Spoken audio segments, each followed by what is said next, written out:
Hello everyone, இன்னைக்கு நம்ம different types of flosses and its pros and cons தான் பார்க்க போறோம். First வந்து stinge floss. Stinge floss வந்து பாத்தீங்கன்னா each interproximal spaceலயும் different areas of the floss use பண்ணலாம். அது மூலமா உங்களுக்கு ஒரு interproximal spaceல இருந்து ரிமூவ் பண்ணக்கூடிய plaque debrisல இருக்கக்கூடிய பாக்டீரியாவை வந்து நீங்க again இன்னொரு interproximal spaceல வந்து இன்ட்ரடியூஸ் பண்ண மாட்டீங்க. ஃப்ளாஸ் நல்லா லென்த்தியாக இருக்கிறதுனால உங்களுக்கு வந்து நல்லா ஃப்ளெக்சிபிளாக இருக்கும். ஸோ நீங்கள் நல்லா அதை பெண்ட் பண்ணி யூஸ் பண்ணும்போது அது டிஃப்ரெண்ட் ஆங்கிள்ஸ் ஆஃப் த டீத்தை வந்து ஈஸியாக ரீச் பண்ணிடும். பட் இதோட ட்ராபேக் வந்து என்னன்னு பார்த்தீங்கன்னா ஸ்டிஞ்ச் ஃப்ளாஸ் பண்ணுறது வந்து எஃபெக்டிவாக ஸ்கில்ஃபுல்லாக பண்ணணும். இல்லைனா அது ப்ராப்பராக வந்து பிளாக் அண்ட் ஃபுட் டெப்ரிஸை ரிமூவ் பண்ணாது. சம்டைம்ஸ் வந்து நீங்கள் ப்ராப்பர் டெக்னிக் ஃபாலோ பண்ணனா கம்ஸ் கூட டேமேஜ் ஆகலாம்.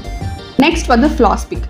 Flaws pick comes with a handle. So இந்த மாதிரி ஒரு ஹேண்டிலோட வரும்போது நீங்கள் வந்து இதை ஃபிங்கர்ஸ்லாம் வைன் பண்ண தேவையில்லை. ஸோ இதை ஈஸியாக யூஸ் பண்ணிடலாம். பட் இதோட ட்ராபேக் என்னன்னா இது வெரி ஷார்ட் லென்த். இது ஸோ ஃப்ளாஸ் லென்த் வந்து ரொம்ப ஷார்ட்டாக இருக்கிறதுனால ஒரு இன்டர்பாக்சிமல் ஸ்பேஸில் யூஸ் பண்ண ஏரியாவே நீங்கள் அகைன் இன்னொரு இன்டர்பாக்சிமல் ஸ்பேஸில் வந்து யூஸ் பண்ணுற மாதிரி இருக்கும். அதனால் ஒரு ஸ்பேஸில் இருக்கக்கூடிய பாக்டீரியாவை இன்னொரு ஸ்பேஸில் வந்து நீங்களாக இன்ட்ரடியூஸ் பண்ணுற மாதிரி இருக்கும். அது மட்டும் இல்லாமல் வந்து பார்த்தீங்கன்னா இதில் ஷார்ட்டர் லென்த்தாக இருக்கிறதுனால இது அந்தளவுக்கு ஃப்ளெக்சிபிளாக இருக்காது. So different angles of the டீத்தை வந்து இது அந்தளவுக்கு எஃபெக்டிவாக ரீச் பண்ணாது.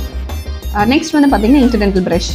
சில பீப்புளுக்குலாம் வந்து பார்த்தீங்கன்னா ஸ்பேஸிங்கே வந்து ரொம்ப அதிகமாக இருக்கும். ரெண்டு டீத்துக்கும் நடுவில் இருக்கக்கூடிய கேப் அதிகமாக இருக்கும். ஸோ அதிகமாக இருக்கும் போது அவங்களுக்கு ஃப்ளாஸ் யூஸ் பண்ணுறது வந்து எஃபெக்டிவாக இருக்காது. இன்டர்டென்டல் ப்ரஷ் தான் பெஸ்ட் ப்ராடக்டாக இருக்கும்.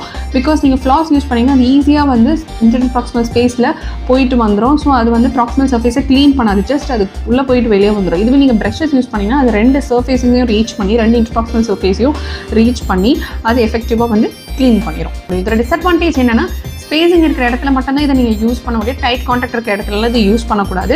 இது டைட் கான்டாக்ட் இருக்கிற இடத்துல யூஸ் பண்ணிங்கன்னா இன்சிடென்டல் ப்ரஷ் வந்து உங்களுக்கு வந்து கம்ஸை டேமேஜ் பண்ணிவிட்டு ப்ளீடிங் பெயின் கூட வரலாம். ஸோ அந்த மாதிரி டைட் கான்டாக்ட் இருக்கிற ஏரியாஸ்லாம் நீங்கள் ஃப்ளாஸ் மட்டும் தான் ப்ரிஃபர் பண்ணணும்.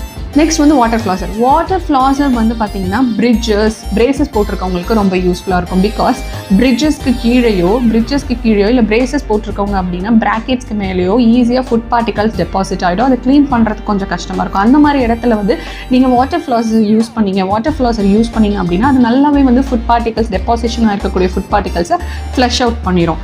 பட் வந்து அதோட ட்ராபேக்ஸ் வந்து என்ன அப்படின்னு பார்த்தீங்கன்னா வாட்டர் ஃப்ளாசர் வந்து ஜஸ்ட் ஃபுட் பார்ட்டிகல்ஸ் டெபாசிஷனாக தான் க்ளீன் பண்ண தவிர பிளாக்கெல்லாம் எஃபெக்டிவாக ரிமூவ் பண்ணாது.